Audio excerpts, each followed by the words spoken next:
O título da mensagem de hoje é Construindo a Unidade. Construindo a Unidade.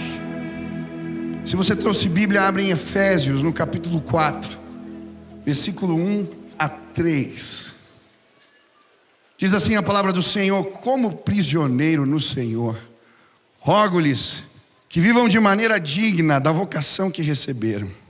Sejam completamente humildes e dóceis, e sejam pacientes, suportando uns aos outros em amor. Façam todo esforço para conservar a unidade do Espírito pelo vínculo da paz. Amém? Esse texto fala da unidade. A unidade da igreja abençoa não apenas o corpo de Cristo, mas a terra. Você crê assim? Mas são tantos desafios que envolvem promovermos a unidade. Se olharmos para uma igreja como a nossa, vamos encontrar gerações diferentes que precisam ultrapassar barreiras para andarem juntas. A barreira dos gostos, dos costumes, das tradições. A unidade envolve o desafio dos diversos ministérios, alguns muito parecidos. A nossa igreja tem uma característica peculiar. Tem projeto para tudo que você pode imaginar. Eu não sei quantos projetos só de mulheres nós temos na igreja, é um monte. De homens também, de jovens. Mas se não tomarmos cuidado, perdemos a bênção de andar juntos. E aí uma semente de discórdia vem, e é tão desafiador entender que cada um tem o seu papel no corpo e que juntos podemos ir mais longe. O desafio na adoração, os gostos musicais, que música tocar, qual é a melhor liturgia de culto. São tantos os desafios que envolvem a unidade da igreja. A palavra de Deus vai nos apresentar nesse texto alguns princípios de fé que nos ajudam a construir a unidade na diversidade. Quantos querem aprender esses princípios? Amém? Primeiro princípio, a Bíblia vai falar a respeito de uma postura de vida. Contribuímos com a unidade quando adotamos uma postura de vida. Diz assim: como prisioneiro no Senhor, rogo-lhes que vivam de maneira digna da vocação que receberam. A palavra digna aqui, ela funciona como uma espécie de balança. Significa isso: quando eu ponho de lado o meu estilo de vida com o estilo de vida de Deus, o que a palavra de Deus ensina, precisa haver equilíbrio. Quando isso acontece, a unidade vem. E que posturas de vida são essas? Que representam o jeito de Deus de viver e que trazem unidade para a igreja. Ele vai falar de vários aqui. Ele começa dizendo: sejam completamente humildes. Primeiro é a humildade. Não basta ser pouco humilde, tem que ser completamente humilde. Essa palavra é muito interessante. Tapeinofrosine no grego. Eu acho interessante porque essa palavra foi cunhada pela fé cristã. Só em Jesus que essa palavra se transformou numa virtude. No mundo antigo, entre os romanos, humildade era sinônimo de fraqueza. Mas depois de Jesus, o testemunho dele, a sua vida mudou o sentido de uma palavra. Humildade, depois de Cristo, e por causa dele, tem outro significado. Se torna virtude. Esses dias eu estava com o pastor Adoniran, nosso pastor aqui, dos especiais, e ele estava me falando que tinha algo na língua dos surdos que o incomodava. Quando eles falavam de Páscoa e de Natal, esses sinais o incomodavam. Páscoa era assim, e Natal assim. E aí ele um dia reuniu um grupo de intérpretes, e eles resolveram então mudar o sinal que eles usavam aqui na igreja para essas palavras. Então hoje, se eu tiver certo, me ajuda, querida. Páscoa é assim, vamos ver se eu consigo. É isso? Aí, é o P e Jesus ressuscitando. Como é que é Natal? Mostra aí pra gente. Natal. Eles mudaram. E aí ele estava falando para mim: Michel, a gente começou a usar e de repente se espalhou Hoje a maioria das pessoas usam o nosso sinal. Nós mudamos a palavra, mudamos a língua dos surdos. Jesus mudou ela mais uma vez, aleluia.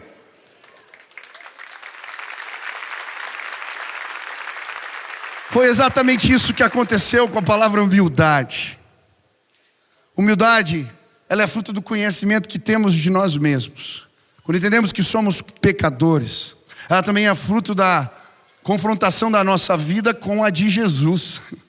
E do entendimento, a consciência da dependência de Deus. Quando entendemos que dependemos dele para tudo, para respirar, para andar, para acordar, nos tornamos mais humildes. É por isso que a Bíblia diz em Filipenses 2:3, nada façais por partidarismo ou vanglória, mas por humildade, considerando cada um os outros superiores a si mesmos. A humildade representa colocar Deus em primeiro lugar e ir para o final da fila. Esses dias eu estava com um grupo da Universidade da Família, fui almoçar e eles, pastor, vai na frente, eu sou anfitrião, vai vocês. E eles estavam falando, é que lá, o nosso líder, o Jorge Ishimura, ele nos ensinou, é um empresário, multi-empresário.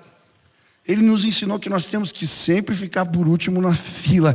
Sabe, a cultura do reino, a humildade, ela promove a unidade. Muitas vezes não construímos a unidade por causa do nosso orgulho.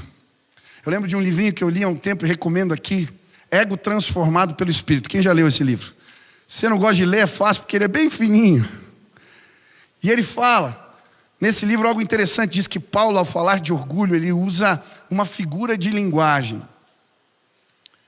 Ele usa a palavra fole. Sabe aquela ferramenta que eles usavam? É tipo uma sanfona assim para atiçar o fogo no passado. Fole, orgulho. Ele vai dizer que o nosso ego, ele é super inflamado, inchado, entendido como órgão doente. Sabe, muitas vezes a unidade não acontece porque o nosso ego é inflamado e dolorido.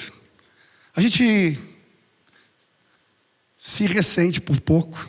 Não me colocaram no lugar que eu merecia. Eu não ocupei a posição que eu deveria. Sabe, talvez você tenha dificuldade para trabalhar em equipe. Talvez você tenha dificuldade para perdoar. Constantemente você se ressente. Talvez você sempre tenha que ter a última palavra ou uma explicação para tudo. E aí a unidade não acontece por causa do nosso orgulho. Sabe, desde criança é interessante como a gente tem que ter explicação para tudo, desde pequeno, né? Esses dias assim eu estava ensinando os nossos filhos a respeito dos 10 mandamentos. E então ela perguntou para o Benício, você sabe o que significa não adulterarás? E o Benício disse, eu sei, mãe. E ele disse assim, significa não fingir que é adulto. Eu lembro da Nina também, pequenininha, eu cheguei com uma camiseta, queria colocar nela, e ela falava assim, eu sabo, papai. E ela pegava a camiseta e tentava enfiar pela gola na cabeça. Sabe, desde criança, nós queremos ser independentes, andar sozinhos. Nós queremos ter explicação para tudo. E é por isso que muitas vezes sofremos. Ei, em nome de Jesus, quantos querem construir a unidade? Sejam completamente humildes. E ele continua, sejam completamente humildes e dóceis ou mansos. A palavra mansidão também não é um sinônimo de fraqueza. Pelo contrário, ela é a suavidade dos fortes, cuja força está sob controle. É a qualidade do que consegue se conter. Por vezes representa até uma personalidade forte, mas que é senhora de si mesma. Mansidão, poder sob controle. Eu lembro, alguns anos atrás, estava preparando um menino para se transformar em líder da minha célula. E levei ele para um futebol dos seminaristas. Uma bênção. Você quer revelar caráter das pessoas? Leva para um jogo acirrado de futebol. E eu lembro, no meio da partida, houve uma dividida. Aquele menino que eu estava treinando para liderar e um outro que estava treinando para virar pastor. A bola foi para a linha de fundo, depois da dividida. Um rapaz veio quando ele estava de costas indo buscar a bola. O seminarista veio correndo e deu uma voadora nas costas do irmão dele em Cristo Jesus. Que bênção de futebol. Eu falei, ai, agora eu vou perder o líder. Eu fiquei olhando o que ele ia fazer. Ele foi correndo, não virou para trás, se levantou, pegou a bola, pôs na linha de escanteio, saiu do campo e se sentou. Eu falei, esse cara é macho pra caramba. Mansidão é ter poder sob controle. É não revidar. É abrir mão dos direitos. É dar outra face. É andar mais uma milha. Sabe, a unidade muitas vezes não acontece porque não temos domínio próprio. A Bíblia vai falar de exemplos de mansidão. Ela fala que Moisés era manso. Moisés era um líder forte, que tinha uma personalidade forte. Mas, apesar do povo reclamando, ameaçando, quando ele chega na presença de Deus, ele intercede pelo povo. Mansidão. O mesmo acontece com Jesus. Jesus era manso, pastor, mas Jesus, quando encontrou os cambistas no templo, virou tudo. Eu sempre achei que essa atitude de Jesus foi um rompante de ira. Mas se você ler João, capítulo 2, com cuidado, você vai ver que não, foi premeditado. Jesus foi lá e fez o seu próprio chicote, o azorrague. Ele queria fazer aquilo. Agora, pense na capacidade de Jesus. Poder sob controle. Ele foi julgado por um tribunal humano. E ele tinha todo o poder nas suas mãos. Ele estava diante de soldados romanos que fizeram chacota, repartiram suas roupas, xingaram, colocaram uma inscrição numa tábua, rei dos judeus, e uma coroa de cinzeu, uma coroa de espinhos na sua cabeça. E eu fico pensando, ele tinha todo o poder, toda a autoridade. Ele podia levantar as mãos e raios fulminariam aqueles homens com seus olhos, simplesmente um olhar bravo de Jesus, aquilo terminaria. Um estalar de dedos e os anjos acabariam com aquele sofrimento, mas não, ele passou pela via dolorosa. Ele foi humilhado, ele foi até a cruz do Calvário, e quando chegou lá, ele disse, Pai, perdoa-lhes porque não sabem o que fazem. Ele foi manso, e por causa do autocontrole de Jesus, nós temos a nossa salvação garantida. Sabe por que a unidade não acontece? Porque a gente não leva desaforo para casa.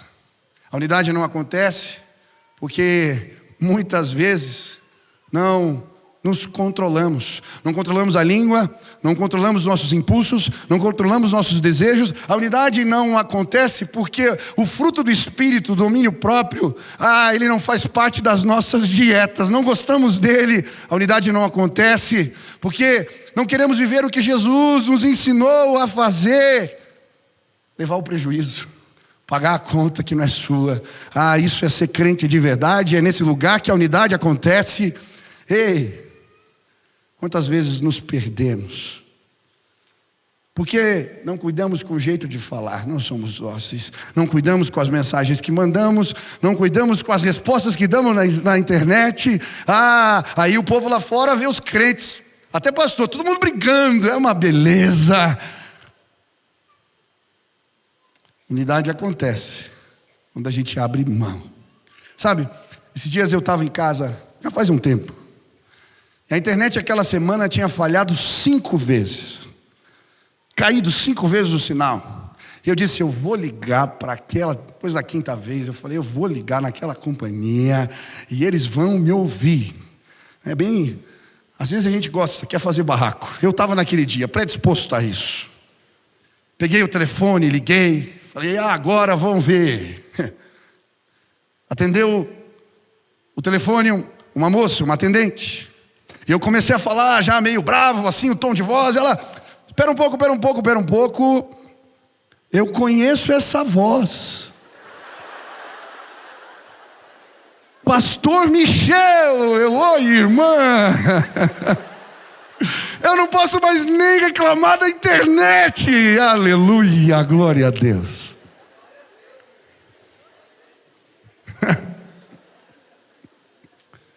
Ai. Ei, meu irmão, para de fazer barraco. Quando você chegar no estacionamento da igreja, abençoe os irmãos que estão cuidando dos carros. Abençoe os atendentes. Abençoa as pessoas que estão te servindo. Elas não recebem nada para fazer isso. Muitas vezes não nos controlamos e a unidade, ela escapa das nossas mãos. Sabe, ele continua falando dessa postura de vida. E ele fala: sejam pacientes. Muitas vezes a unidade não acontece porque a gente toca o bumbo rápido demais. A gente quer imprimir um ritmo e não respeita as debilidades dos outros. A gente não reúne, decide tudo sozinho, não planeja, e aí as pessoas vão ficando pelo caminho. Sabe algo que eu aprendi? Tem legendário aqui, deixa eu ver. AU? Uma coisa que eu aprendi na montanha: quem dita o ritmo da caminhada é o mais lento. Porque o importante não é chegar rápido lá, é chegar com todos lá. Nós vamos chegar lá com todo mundo. Você vai chegar com toda a sua casa, com toda a sua família, com os seus. Nós não vamos deixar as pessoas pelo caminho. Talvez vou pisar no freio, algumas mudanças vão acontecendo devagarinho. Por quê? Porque o mais importante é chegar lá com todos. Quantos creem nisso em nome de Jesus? Sejam pacientes. Ele continua: suportando uns aos outros em amor. A palavra suportar aqui não é aguentar. Aguentar lá a paciência. A palavra suportar aqui é prateleira. Levantar o outro, deixar o outro mais alto. Essa é a ideia.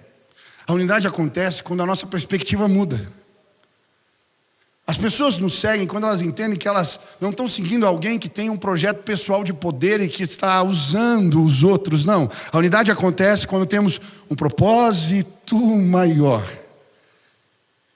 E ajudamos uns aos outros a se desenvolver, a crescer. É nesse lugar que Deus libera a sua bênção. Eu lembro quando eu comecei no ministério de adolescentes, e a gente estava vivendo uma crise de unidade. Eu era muito novinho, pastor novo, e eu li um livro chamado Monge Executivo. Quem já leu esse livro? Vale a pena. Monge Executivo. Ele falava que o bom líder é aquele que compreende as necessidades dos seus liderados e os ajuda a crescer.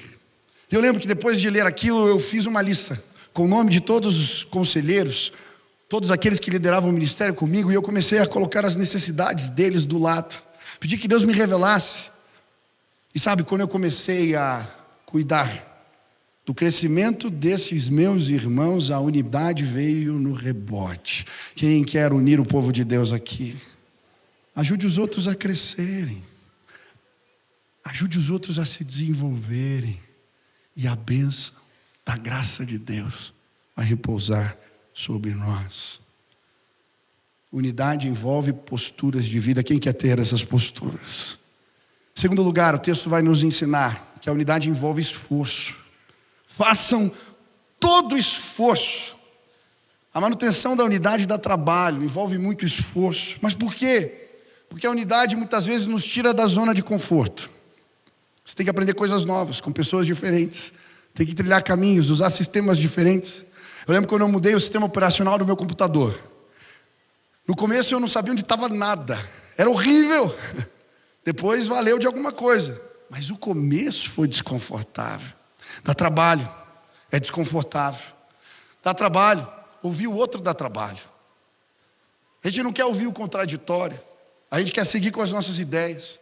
Mas é nesse lugar, através de reunião, de acordo, de ajuste, de entendimento, que as coisas caminham. Dá trabalho porque envolve dedicação de tempo. Sabe, juntar pessoas que estão com dificuldade de se entender. E tomar café toda semana. O pastor Nilson conta para mim que no seu ministério, na época tinham grupos que não se entendiam. E ele começou a tomar café toda semana com aqueles mesmos irmãos. Ele conta que depois de 3 meses já não havia amado. Eles se tornaram amigos, eles se conheceram. Ei, em nome de Jesus, você vai tomar café com um irmão que pensa diferente de você. Vai ser desconfortável, talvez desagradável, mas vocês vão se entender em nome de Jesus, amém? O texto continua. Para conservar a unidade, envolve constante manutenção. Manutenção. Eu estava na Convenção Batista Brasileira e voltei de carro, de Foz do Iguaçu para cá. Era de noite, no meio do caminho furo o pneu. Eu paro o carro, estava numa serra, não tinha acostamento. Com dificuldade eu consigo achar um lugar para parar o carro. Desço do carro, abro o porta-mala, começo a tirar as malas, tiro o step. Na hora que eu vou tirar o macaco não saía do porta-mala. E eu gritei assim: Silvio, vem me ajudar, não consigo tirar o macaco do porta-mala. A Nina ouviu: tem um macaco no porta-mala. Ela e o Benny começaram a gritar: ai, tem um macaco. E eu tentando explicar: não, é uma ferramenta. Eles não entendiam. Vou lá, enquanto as crianças choram, minha mulher iluminando o pneu com cobertor por causa dos bichos. Com dificuldade eu termino de trocar o pneu do carro, entro no carro. Quando eu entro no carro, alguém tinha ligado sei lá o quê. O carro não liga, acabou a bateria. Nada é tão ruim que não possa ficar pior. O Benny já começa: meu Deus, a gente vai passar a noite aqui. Já começa um chororô de novo no carro. Falou: não, vou ligar para a polícia, para o seguro, vamos dar um jeito. Pega o telefone, na serra não tinha sinal o telefone. Daqui a pouco eu estava no acostamento, fazendo sinal de luz assim para os carros pararem. A polícia vem, consigo dar uma carga lá no carro e eu chego em Curitiba bem tarde da noite, de madrugada. Aleluia, louvado seja o Senhor. Fui olhar os pneus, estavam todos gastos. Sabe, muitas vezes a gente perde tempo, a gente não alcança, porque a gente não faz manutenção da visão. Eu costumo dizer para os meus líderes que a visão vaza. E quando a gente não faz a manutenção da visão, começa cada um a andar por um lado. É por isso que a gente tem que fazer reunião motivacional, planejamento, ouvir a ideia uns dos outros, dá trabalho. Mas quando a gente faz a manutenção, a gente consegue perseverar mais tempo e chegar mais longe em nome de Jesus. Deus vai te usar para fazer a manutenção da unidade. A Bíblia continua dizendo: a unidade do Espírito pelo vínculo da paz. Quem garante a unidade? Quem garante a unidade na igreja? Ela é fruto do quê? Do Espírito. Ela é uma ação do... Sabe onde a gente encontra a unidade na igreja? Quando a gente começa a orar junto. Eu lembro quando eu assumi os jovens, tinham grupos dissidentes. Toda reunião era briga. Eu falei: Deus, o que eu faço agora? Deus falou para mim: começa a orar com eles. A reunião começava às 10h30 da noite na quarta-feira. Falei: se a gente tiver 1 hora de discussão, vai ser 1 hora de oração. Sabe o que aconteceu? Em menos de 2 meses, Deus pacificou tudo. Por quê? Um orava pelo outro, um punha a mão na cabeça do outro. E o Espírito testificava o que a gente tinha que fazer. Não era mais a ideia de um ou do outro, era a ação do Espírito. Ei, em nome de Jesus, vamos reunir os grupos diferentes de mulheres para orar juntos. Vamos reunir os grupos diversos dos homens para orar juntos. Vamos unir os grupos da juventude para orar juntos. E a unidade vai vir porque ela é uma ação do Espírito no meio da igreja. Quantos acreditam nisso? Ore. Quinta lição, já estou terminando. A unidade, ela é construída sobre fundamentos sólidos. O texto vai dizer: um só corpo, um só Espírito, uma esperança, um Senhor, uma só fé, um só batismo, um só Deus. A unidade muitas vezes não acontece porque deixamos de lado ou tiramos o foco daquilo que é fundamental. O que é fundamento sólido? A fé, o Deus, o Senhor. E aí a gente começa a olhar para coisas que não têm tanto valor. Costumes, tradições, jeitos, formas. E a unidade se perde no meio do caminho. Sabe, muitas vezes eu vou em reuniões da denominação que são diferentes. Mas eu não tenho problema com as formas. Se um dia a gente abrir mão dos valores, aí sim. Deu para me entender? Para viver a unidade, a gente tem que pavimentar o caminho por aquilo que é sólido, e não por costumes e tradições. Última lição, e eu vou acabar aqui. A unidade no meio da igreja, pode chegar o louvor, ela é evidenciada no exercício dos dons. E aí ele vai dizer: a cada um de nós foi concedida a graça, conforme a medida repartida de Cristo. Por isso é que foi dito: quando ele subiu em triunfo às alturas, levou cativo muitos prisioneiros e deu dons aos homens. O que significa que ele subiu? Senão que também descer às profundezas da terra. Aquele que desceu é o mesmo que subiu acima de todos os céus, a fim de encher todas as coisas. E ele designou alguns para apóstolos, outros para profetas, para evangelistas, pastores, mestres, com o fim de preparar os santos para a obra do ministério. Olha que coisa tremenda. Agora ele está usando uma imagem militar. Jesus levou cativo o cativeiro. O que ele está falando? Jesus foi ao Hades, ao inferno, e tirou das mãos de Satanás as chaves da morte e do inferno. E ele então pegou o cativeiro. Nós estávamos cativos, éramos prisioneiros dos nossos pecados. Jesus levou consigo cativo o cativeiro. Nos tornamos, sim, aqueles que são governados por ele. Estamos debaixo do seu senhorio, aleluia. Mas ele não fez apenas isso.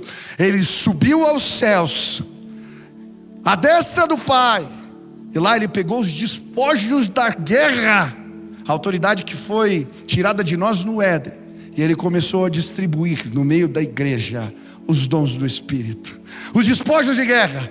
A um ele dá a operação de milagres, a outro ele dá fé, a outro ele dá profecia, a outro ele dá o dom de administrar. Ele vai distribuindo na igreja.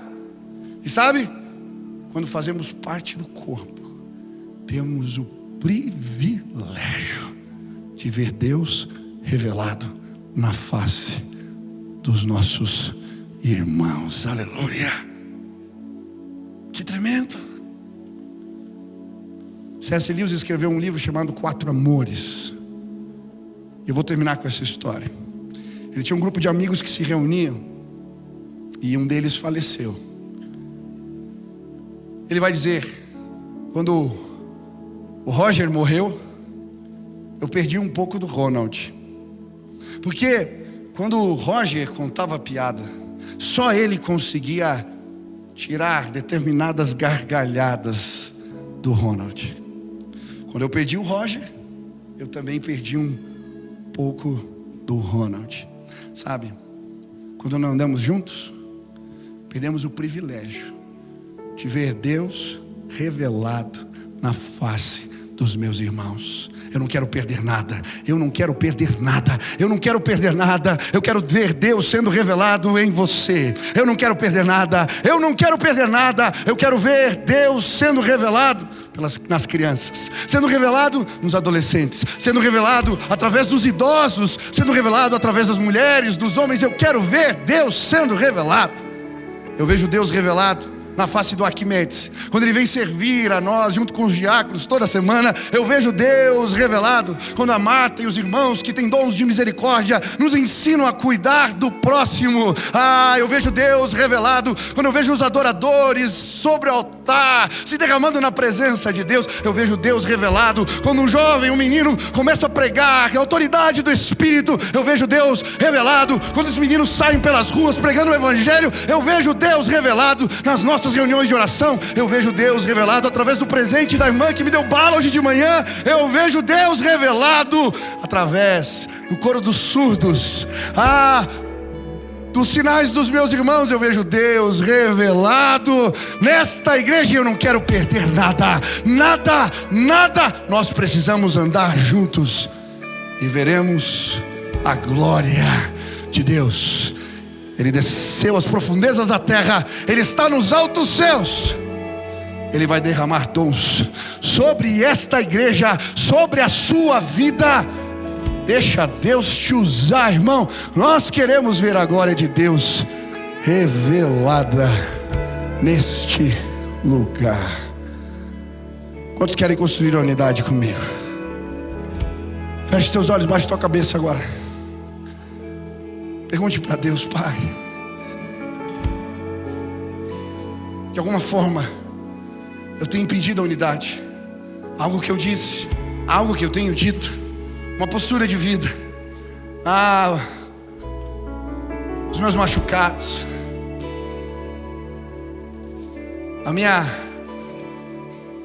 o meu constante ressentimento. Deus, eu quero ser humilde, eu quero ser manso, eu quero controlar a mim mesmo, eu quero suportar os outros em amor. Deus, eu quero me esforçar para viver em unidade, eu quero fazer a manutenção da visão, eu quero orar com os diferentes e abençoá-los em nome de Jesus. Eu quero, Deus, viver para ver o Senhor sarando a terra através dos nossos. Eu quero. Quero ver Deus revelado na face do meu irmão. Se Deus falou contigo, você quer fazer um compromisso com a sua língua, quer fazer um compromisso de postura de vida, quer fazer um compromisso com si mesmo diante de Deus, de lutar pela unidade da igreja, aonde você está, fique de pé no seu lugar. Eu quero orar. Deus, derrama o teu espírito aqui. Senhor, nos move em unidade. Senhor, nos abençoa. Sara essa terra, une a tua igreja, abençoa o teu povo, em nome de Jesus. Amém, amém. Feche seus olhos, estende as mãos assim, eu quero orar por você. Pai, na autoridade do nome de Jesus, eu quero colocar a vida dos meus irmãos agora diante de Ti. E eu quero pedir, Pai, que o Teu Espírito seja derramado sobre nós. O Senhor nos traga para perto uns dos outros. Que o Teu amor, que a Tua graça sejam reveladas em nós e através de nós. Queremos ver a Tua face revelada através da vida dos nossos irmãos. Nos ajuda, Pai, me ajuda a ser dócil, gentil, manso, humilde. Me ajuda a suportar uns aos outros em amor. Nos visita esta manhã, Derrama os teus dons e as tuas capacitações, os teus carismas sobre esta igreja. Possamos desempenhar aquilo que o Senhor nos deu com alegria, e que o teu poder se manifeste entre nós. Nos faz um, Senhor. Faz os nossos corações convergirem. Nos faz um, Senhor. Nos torna um, Pai.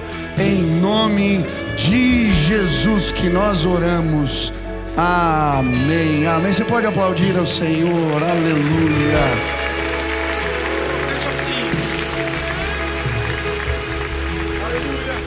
Lançando o meu canal no YouTube e queria te convidar para se inscrever. Toda semana conteúdo novo, mensagem nova, uma oportunidade de você crescer no conhecimento da palavra de Deus. Se inscreve, participe, que Deus abençoe sua vida.